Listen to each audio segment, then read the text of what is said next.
The polls have opened in New Hampshire, where candidates have been making their last-minute pitches to voters. The Republican field is now down to 2 after Florida Governor Ron DeSantis dropped out of the race earlier this week.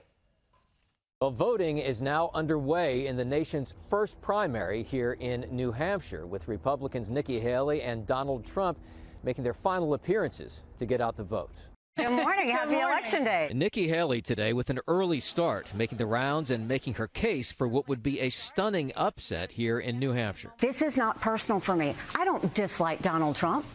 What I dislike is what's happening in our country right now. The good news for Haley is that she easily won the first primary site in tiny Dixville Notch, but it only got her 6 votes.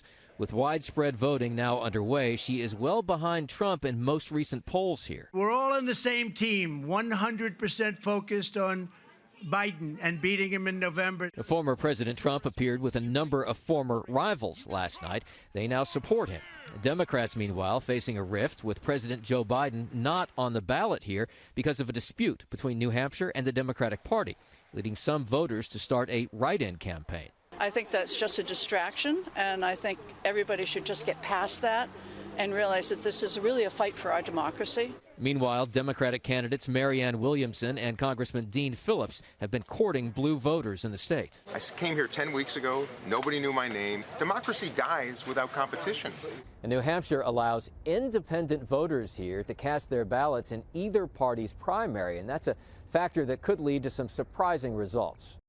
And just in, Donald Trump has spoken to reporters in New Hampshire. He was asked if he had concerns about the upcoming election being stolen.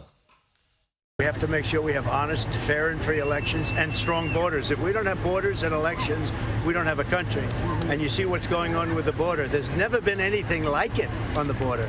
Millions and millions of people are pouring into our country illegally, and many come from prisons, they come from jails, they're terrorists. Nobody's ever seen it.